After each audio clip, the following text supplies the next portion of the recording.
Domingo passado, nós tivemos 2 cultos aqui que eu considero muito fortes, muito especiais. Nós ministramos sobre o Espírito Santo trazendo unidade. Unidade entre nós. Esse sentimento de igreja, de família, foi muito bom, né? Foi um tempo de quebrantamento, de cura, de restauração de corações. E durante toda essa semana, é interessante, essa palavra ficou falando comigo, e o Espírito Santo ficou trabalhando no meu coração. E eu quero falar um pouquinho mais nessa noite, até porque é uma reunião de Santa Ceia, né? E nós somos o corpo de Cristo, amém? Olha para o lado para te ver alguém aí que é do corpo de Cristo. Olha para o lado aí, teu irmão, tua irmã, né? Somos do corpo de Cristo, amém? Uma família em Cristo. E Filipenses 2, do 1 ao 4, o apóstolo Paulo escreve: portanto, se existe alguma exortação em Cristo, alguma consolação em amor, alguma comunhão do Espírito, se há profundo afeto e sentimento de compaixão, então completem a minha alegria, tendo o mesmo modo de pensar, tendo o mesmo amor e sendo unidos de alma e mente. Não façam nada por interesse pessoal ou vaidade, mas por humildade. Cada um considerando os outros superiores a si mesmo, não tendo em vista somente os seus próprios interesses, mas também os dos outros. Amém? É um apelo que Paulo faz aos filipenses, dizendo: olha, completem a minha alegria, sendo unidos, vivendo com uma só alma e uma só mente. E é interessante quando você começa a olhar com atenção sobre esta temática da comunhão da igreja como corpo de Cristo, como nós sendo parte uns dos outros, você vê como tem alerta, como tem incentivo, como tem textos e mais textos, né, para que a igreja jamais esfrie no amor e para que a divisão nunca ganhe espaço. Amém? Você vai ver pela palavra de Deus que Deus sempre teve um interesse pela comunhão dos irmãos, uma comunhão sadia, né? Paulo chega a escrever numa das cartas, citando nomes de 2 irmãs que se desentendiam e dizendo que pensem concordemente no Senhor. Imagina, né? Se é nos dias de hoje tu cita o nome de alguém, pode ser processado, né? Mas Paulo escreve citando o nome de 2 irmãs que se desentendiam numa igreja, numa de suas cartas, e diz: peço que a irmã tal e a irmã tal pensem concordemente no Senhor, se resolvam, se amem e vivam em comunhão. Então este é o querer de Deus, amém? E aqui eu quero destacar 2 aspectos que me chamam a atenção. Nós poderíamos explorar muito esse texto, aprofundar, mas no versículo 2, então Paulo, ele diz: completem a minha alegria vai ser completa se vocês tiverem o mesmo modo de pensar, o mesmo amor, sendo unidos de alma e mente. O mesmo amor significa amando igual a todos. Nós não podemos jamais, na nova vida que temos, amar mais a um do que a outro. Amém? O nosso amor tem que ser igual, porque o nosso amor não é um amor interesseiro, humano, da natureza, do coração. O nosso amor é fruto do Espírito Santo em nós, da nova vida que temos, de um novo nascimento, amém? A Bíblia diz em Romanos 5 que o amor de Deus é derramado em nossos corações através do Espírito que Ele nos concede, amém, queridos? Então nós temos que ter o mesmo amor, amar todos de forma igual. Às vezes temos algumas afinidades humanas, né? Não tem problema, né? A gente ter algumas pessoas mais próximas de nós, né? Uma igreja maior, uma igreja grande, né? Nós não vamos muitas vezes ter tanta intimidade com todas as pessoas, mas a nossa maneira de ver o nosso irmão e de amar tem que ser igual para todos. Jamais devemos amar mais um fulano do que o ciclano. Jamais amar mais a Maria do que a Ana. Jamais amar mais o Pedro do que o João. Nós temos que amar de forma igual. E o texto ainda diz ali, né? sendo unidos de alma e mente, sendo unidos, ou seja, algo de alma, algo interior, né? Uma unidade que não é só aparente, uma unidade que não é falsa, uma unidade que é sincera, de alma, algo que se sente, né? Algo que vem de dentro do coração, amém? Algo verdadeiro. Aliás, eu acredito que tudo na vida do cristão deve ser verdadeiro, amém? Eu creio que sempre que você vem para Cristo, na nova vida, tudo o que tu fala tem que ser verdadeiro, né? O que tu ora tem que ser verdadeiro, o que tu vive tem que ser verdadeiro, porque senão, o que adianta estarmos em Cristo, estarmos na fé, vivendo de ilusão, de mentiras, de máscaras, né? Então, a vida do cristão é uma vida sem máscaras, é uma vida limpa, é na luz. Na luz é onde as coisas são percebidas, são vistas na realidade como elas são, amém, queridos? Então, né, unidos de alma, né, é um sentimento que ninguém tira e um sentimento que só aumenta, amém? Então, esse amor entre nós, amados, tem que ser algo que só aumente. Quanto mais nós crescemos na fé, quanto mais nós temos intimidade com o Senhor e com o seu Espírito, mais o nosso amor pelos irmãos tem que aumentar, amém? E não diminuir, não esfriar, não enfraquecer. Olha o que diz em 1 Tessalonicenses 3,12. Paulo escreve novamente aos Tessalonicenses dizendo: e o Senhor faça com que cresça e aumente o amor de uns com os outros e para com todos, como também o nosso amor por vocês. Então o Senhor faz isso, o Senhor trabalha para que o nosso amor entre nós aumente, cada vez mais cresça. O amor de forma ampla, o amor entre irmãos, o amor do esposo pela esposa, o amor do pai pelos filhos, da mãe pelos filhos, o amor dos filhos pelos pais, enfim. Então, quanto mais nos aprofundamos no nosso viver com Cristo, mais o nosso amor deve aumentar. Mais precisamos experimentar esse amor entre nós. Isso é o Senhor que faz. Em 1 Pedro 1,22, Pedro também diz: tendo purificado a alma pela obediência à verdade, e com vistas, ou seja, com um propósito, com um objetivo, ao amor fraternal não fingido. Amém, amados? Nós temos que recusar, temos que repudiar qualquer proposta que seja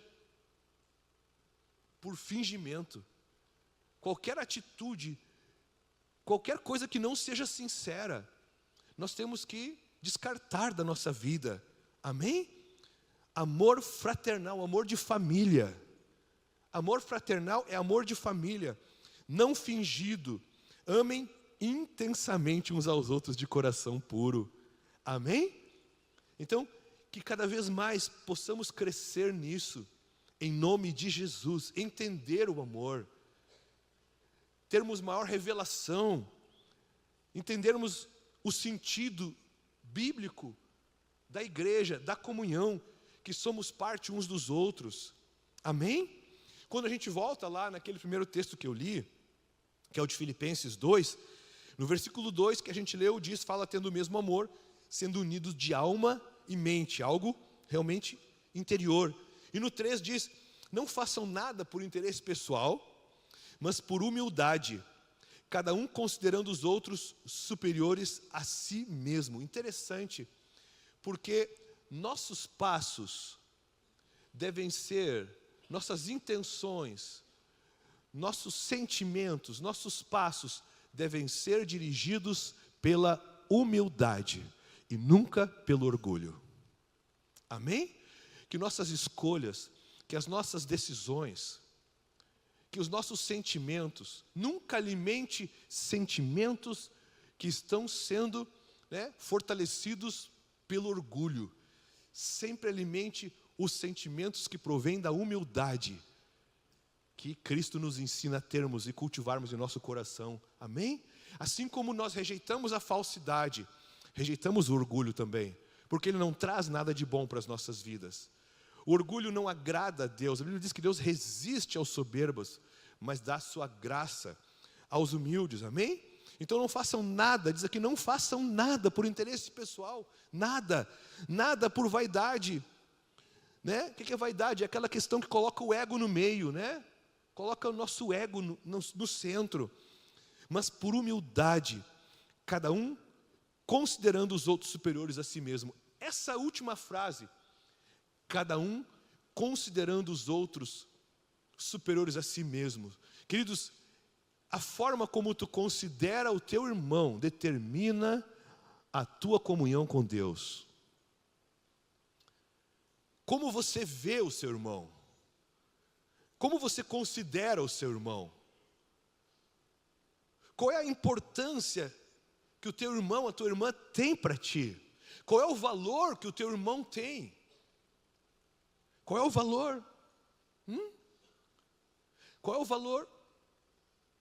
Se alguém te propusesse agora te dar um valor alto por um dedo, você daria? Você venderia um dedo? Você venderia uma mão? Ninguém vende, porque você dá valor para o teu corpo como um todo. Assim, nós somos um corpo, a igreja, e nós precisamos aprender a darmos mais valor aos irmãos. Amém? Nós precisamos aprender, queridos, a darmos valor ao irmão. Fala para o irmão que está ao teu lado, eu te valorizo em Cristo em nome de Jesus. Amém? Eu te valorizo, tu é importante para mim. Amém, queridos? Aleluia. Considerando, coloca de novo ali. Considerando. Será que realmente, coloca de novo, por favor, isso. Considerando os outros superiores a si mesmo. Será que nós temos tido de fato uma consideração uns pelos outros? Temos tido uma consideração uns pelos outros? Temos tido? Temos considerado o nosso irmão? Olha, eu vou ler mais duas traduções para clarear um pouco mais. Vamos ler esse versículo 3 na NVT, Nova Versão Transformadora. Diz, não sejam egoístas, nem tentem impressionar ninguém, sejam humildes e considerem os outros mais importantes que vocês. Amém? Amém? E esse amém está tão fraco. É difícil? Eu sei que é difícil. Porque nós nos consideramos mais importantes. Nós nos achamos melhores. Nós achamos que estamos acima. Nós julgamos os outros. Então, a palavra de Deus está nos ensinando que nós precisamos aprender a considerar o nosso irmão mais importante do que nós mesmos. Esse deve ser um objetivo, ainda que nem todos estejam conseguindo atingir. Talvez você vai dizer assim, pastor, mas o senhor está pegando pesado, né? Mas é o que a palavra de Deus diz. É a vida do cristão. Sabe por que Jesus morreu na cruz por ti? Porque Ele te considerou mais importante do que Ele próprio. Ele considerou a tua vida mais importante do que a tua própria. Por isso que Ele morreu na cruz por você. Amém? E a Bíblia diz que não há amor maior do que esse, do que alguém amar o seu irmão e dar a sua vida em favor dos outros. Amém? Não há amor maior do que esse. Amém, queridos? Amém? Então, olha o que diz agora na NBV, é a Nova Bíblia Viva. Não sejam egoístas, não vivam para causar boa impressão aos outros, sejam humildes, pensando dos outros como sendo melhores que vocês mesmos. Pensando dos outros como sendo melhores do que vocês mesmos. Olha só, numa tradução diz, considerando o teu irmão superior. Na outra tradução diz, considerando o teu irmão mais importante. Na outra tradução diz, considerando teu irmão melhor do que tu. Amém? Então, Qual é a consideração que você tem hoje pelos teus irmãos? Qual é o valor? Qual é o valor que o teu irmão tem para ti hoje? Qual é a importância de você estar num ambiente como esse? Você vem para um ambiente como esse porque você ama os teus irmãos? A gente vê muito os youtubers e pregadores só de rede social, de internet, condenando e questionando a questão do congregar, né? Tu pode receber de Deus sem ir na igreja, né? Sem, né? Achando que está indo na igreja para agradar os pastores, para encher os templos, né? É uma pena isso, sabe por quê? Porque se você não tem vontade de vir para a igreja para estar em comunhão com os teus irmãos, alguma coisa está errada contigo. Se você acha que você sozinho é alguém, você está errado. Você é importante para Deus, Jesus morreu por todos, mas a nossa vida cristã, ela tem significância quando nós estamos vivendo na comunhão. Juntos, somos um corpo, somos família, temos que valorizar o irmão, temos que entender que os irmãos são importantes na nossa vida, temos que entender que nós podemos ser importantes na vida dos irmãos também, podemos fazer a diferença, amém? É tão verdade o que eu estou falando sobre a questão da consideração, que quando a gente lê o texto de Paulo da ceia, lá em Coríntios 11, né, todas as igrejas praticamente leem o texto de 1 Coríntios 11 para ministrar a Santa Ceia, quando Paulo diz, eu recebi do Senhor o que também os entreguei, na noite que o Senhor foi traído, pegou um pão, deu graças, partiu de seus discípulos, esse é o meu corpo, faça isso em memória de mim. Depois, do mesmo modo, pegou um cálice, disse, este é o cálice da nova aliança, bebam dele todos. Todas as vezes que beberem o cálice, comerem o pão, anunciam a morte do Senhor até que Ele venha. Por isso examine-se, pois, cada um a si mesmo. Então coma do pão, beba do cálice, pois aquele que comer e beber sem discernir o corpo, come e bebe juízo para si. Por isso que há entre vocês tantos fracos e doentes e que dormem. Então, Paulo instrui, mas antes de Paulo entrar ali, propriamente dito, no que é a ceia, Paulo está reprovando a atitude de indiferença dos irmãos. Paulo, olha o que diz aqui, 1 Coríntios 11, 21. Porque quando comem, cada um toma antecipadamente a sua própria ceia, enquanto um fica com fome, outro fica embriagado. Será que vocês não têm casas onde podem comer ou beber? Ou menosprezam a igreja de Deus e envergonham os que nada têm? Que posso dizer a vocês? Devo elogiá-los? Nisso certamente não posso elogiá-los. Olha como Paulo está sendo duro aqui. Olha como Paulo está chamando a atenção, registrando numa carta, numa epístola, e evidenciando que havia uma fraqueza e havia um erro lá entre os irmãos. E este erro, queridos, era justamente, alguns chegavam mais cedo, comiam a ceia do Senhor, que era considerada até uma refeição mesmo, um jantar com pães, né? Pão, vinho, era comum ser usado isso como ceia, como janta. Então, alguns comiam demais, e alguns que chegavam atrasados, quem sabe que não tinham até condições de trazer algo, irmãos queridos, ficavam sem participar da ceia, ficavam inclusive com fome, porque se tratava até de um alimento, não de uma forma corriqueira, mas da Santa Ceia.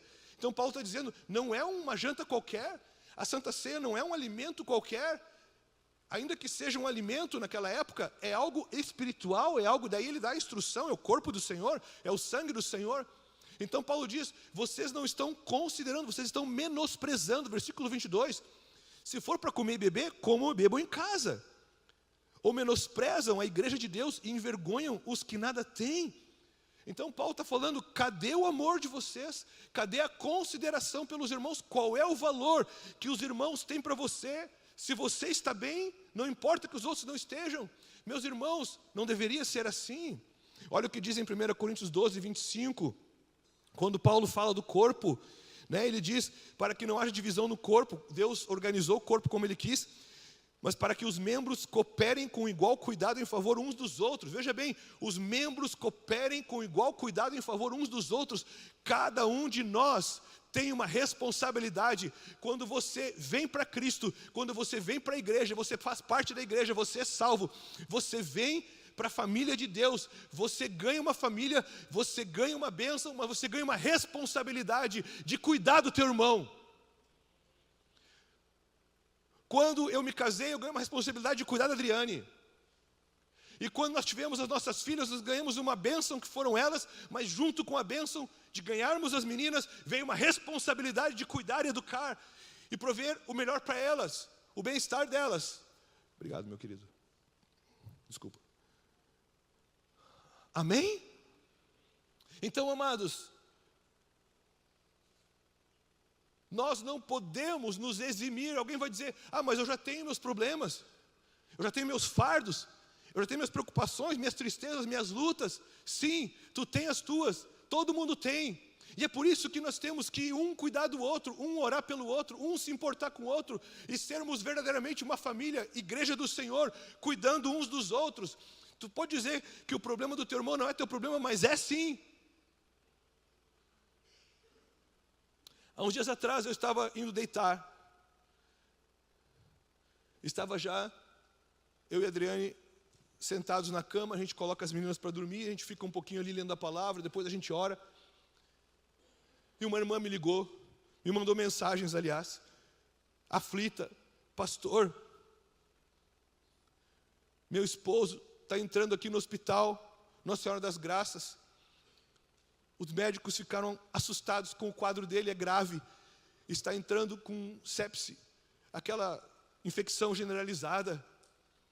Os médicos já vão internar ele e estão assustados com o quadro dele. A irmã estava aflita, já tinham ido a várias UPAs, vários atendimentos, não tinha resolvido. Eles pagaram uma consulta particular, e quando pagaram particular, né, o olhar ali mais atencioso diagnosticou, fizeram um raio-x, o pulmão estava 100% tomado de infecção, saturação estava abaixo de 80, né? Saturação estava abaixo de 80, com febre, né? E um caso gravíssimo. A irmã mandou mensagem para mim: se ele está internando agora, pastor, ora aí, né? Está aqui, o Sander, da Márcia, a Márcia está ali, orando. Fiquei orando, oramos eu e minha esposa. Eu te pergunto, acha que eu dormi? Dorme com uma situação dessa? Um irmão querido, todos são queridos. Cada um aqui é importante. Quem é que dorme com uma situação dessa? Eu fiquei ali de hora em hora, olhando o celular, esperando para ter mensagem lá pelas 3 da manhã, eu acho. Ela mandou mensagem que ele tinha internado, estava no oxigênio, estava lá com uma carga alta de oxigênio, já entrando com 3 antibióticos simultaneamente e uma aflição. No outro dia pela manhã, a primeira coisa que eu fiz foi ir para o hospital para entrar lá e orar pelo meu irmão. Não me deixaram entrar. Tentei ligar para o Laerte, não achei o nome dele. Aí, Laerte, está ali, está uniformizado, fica de pé aí. A esposa também está? Não está uniformizado. Está ali, está uniformizado, de paramédico. Um amigo. Liguei aqui para a secretaria, me dei o telefone do Laerte para ele me ajudar, não estão me deixando entrar aqui. Aí liguei para um outro irmão, ele disse: pastor, liguei para um assessor de um vereador aqui, ele disse: estou indo aí. Eu disse: não precisa vir, só dá uma ligação. Não, estou indo aí. O irmão foi lá. E depois que eu tinha conseguido entrar, fez uma reunião com o diretor do hospital. O diretor do hospital me deu o telefone dele. Eu disse: opa, agora estou grandão. Pediu desculpa, né? Disse assim: não é o nosso protocolo aqui, o funcionário, eu acho que não estava num dia bom. Inimigo, né? Entrei lá no quarto, pude orar por eles. Hoje está aqui. Eles foram lá em casa, né, Adriane, nos agradecer. Disse: agradeço a igreja toda. Nós oramos no culto, oramos com os pastores. Então, queridos, a luta de um é de todos. Olha o que diz aqui, é o que o texto diz, amados. É o que o texto diz, de maneira que se um membro sofre, todos sofrem com ele. Se um se alegra, se um é honrado, todos os outros se alegram. Esse aqui é um pouco mais difícil, né? Aí entra a inveja, porque ele não é eu. Nós vamos orar por uns diáconos agora. Te alegra com os irmãos que vão ser separados aqui, não fica pensando: tinha que ser eu, né, pastor? trabalha, te compromete, dá fruto, dá bom testemunho. Tem espaço para todo mundo. Amém? Tem espaço para todo mundo. Servir, o trabalho é grande. Quanto mais Deus vai enviando pessoas, mais obreiros precisam. A seara é grande, os trabalhadores são poucos. Então, quando um é honrado, todos são honrados, todos se alegram. Mas quando um sofre, todos sofrem, queridos. Como é que eu vou estar feliz? Tendo um irmão meu, quantas vezes eu estou de férias, alguém me liga, ora por mim, estou numa situação assim, vou para o meu quarto orar. Vou ficar eu lá, né, pegando jacaré, com as minhas filhas, enquanto tem alguém sofrendo. Isso é igreja. Como é bom a gente saber que a gente faz parte de algo que se importa com a gente. Como é bom a gente saber que a gente não está sozinho. Hoje tu está bem, amanhã tu pode estar precisando. Hoje tu pode dizer assim, não vou me envolver com os problemas dos outros, eu estou bem, estou de boa. Estou vendo uma fase boa na minha vida, o que eu vou buscar? Me envolver com os problemas dos outros? Irmão, glória a Deus se tu está bem. Mas nunca sabe o dia de amanhã, amanhã ou depois pode ser tu. Antes do culto estava falando com um casal querido ali, o Fábio e a Fernanda, que a Fernanda esteve hospitalizada também. Passou um momento difícil, ela testemunhou para mim quão difícil foi, né, Fernanda? Hoje ela está bem, está aqui, agradeceu pelas orações, tudo. Mas, na semana passada estava a esposa do pastor Giovanni aqui, a Jennifer, com cálculo renal, né? Ela leu para colocar a casa na rocha, ela achou que era botar o rim na rocha. Estava cheia de pedras. Ainda bem que a pedra no rim não era no coração, né? Coração duro, não, o coração estava bem. Mas ela sofreu, coitadinha, nós fomos lá, né, Adriana, na casa dela. Ficou hospitalizada, né, Giovanni? Quando ela voltou para casa, nós fomos lá, estava com um semblante de sofrimento, né? Graças a Deus está aqui, está bem hoje, glória a Deus.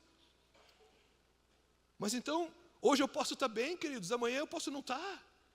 Hoje eu estou legal, estou curtindo, mas amanhã eu posso estar precisando. A Bíblia diz que dias difíceis podem vir, Deus nos guarda, nos abençoa, mas como é bom a gente saber que a gente enfrenta as lutas com o apoio da igreja, com a intercessão, com a oração, que não estamos sozinhos, ninguém precisa lutar sozinho. Isso é igreja. Inclusive, quando diz aqui que quando um sofre, todos sofrem, às vezes, pode ter um irmão sofrendo por erros. Às vezes, as pessoas sofrem por erros, por falhas. O que nós temos que fazer? Orar, mas também ajudar, aconselhar, exortar. Nós vivemos em dias que parece que nós temos medo. Quando você vai a Ezequiel, capítulo 3, Deus fala para Ezequiel e chama ele de atalaia. Sabe o que é um atalaia? O atalaia era o que ficava em cima dos muros e das torres, nas cidades, e ficava lá só olhando para longe assim, e quando vinha um inimigo, ele tinha que tocar uma trombeta e avisar, está vindo o inimigo, vamos se preparar. Então, Deus fala com o profeta Ezequiel e diz para ele, olha, quando tu vê a pessoa errar no seu caminho, e tu falar para ela, e tu exortar ela, e ela ainda assim continuar no caminho errado, tu fez tua parte, eu não vou cobrar nada de ti. Agora, se tu vê uma pessoa errando o caminho, e tu não falar nada para ela, eu vou cobrar de ti. Deus fala para Ezequiel, sabe por quê, queridos? Porque às vezes, irmãos, as pessoas estão sofrendo, estão errando e não estão enxergando. E quando a gente enxerga que alguém está errando, está se prejudicando a sua vida, a sua família, seus filhos, seu casamento, nós temos o dever, com humildade, com temor, de chegar e dizer, querido, acho que tu está falhando, irmão. Ô irmã, muda isso, te arrepende disso, larga isso. Não é só responsabilidade dos pastores. Parece que hoje todo mundo joga para cima dos pastores a responsabilidade. de chamar a atenção de alguém quando está se perdendo, quando está errando. Não, é responsabilidade de todos nós. Amém? Em Hebreus 3, 12 e 13, eu já vou encerrar, diz: tenham cuidado, irmãos, para que nenhum de vocês tenha um coração mau e descrente, que se afaste do Deus vivo. Pelo contrário, animem uns aos outros, todos os dias, durante o tempo que se chama hoje, a fim de que nenhum de vocês sejam endurecidos pelo engano do pecado. Esse animem uns aos outros significa: chama atenção, dá uma sacudida no teu irmão. Na NVT diz: advirtam uns aos outros todos os dias, enquanto ainda é hoje, enquanto dá tempo de salvar aquela pessoa, para que nenhum de vocês seja enganado pelo pecado e fique endurecido. Então, assim como os desafios dos nossos irmãos dizem respeito a nós, e nós temos uma parcela de responsabilidade, assim quando alguém está errando, nós também temos uma parcela de responsabilidade, porque nós somos membros do mesmo corpo. E não podemos nos omitir. Amados, o pecado feito de forma intencional é terrível, é triste e não agrada a Deus, mas a omissão também é pecado.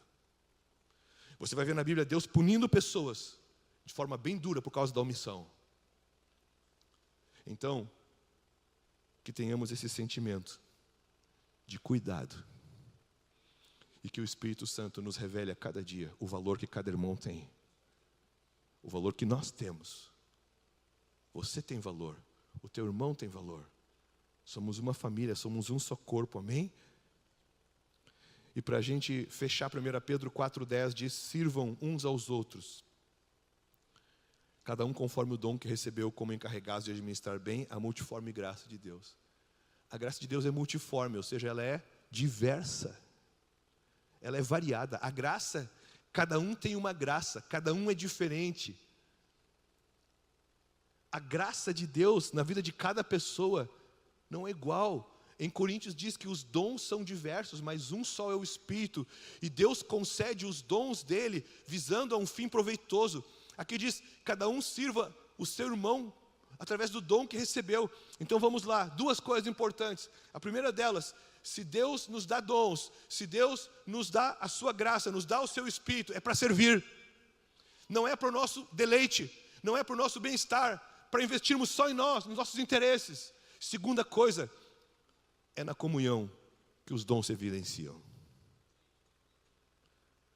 E quando nós não vivemos a comunhão como a palavra de Deus nos ensina, os dons acabam sendo enterrados.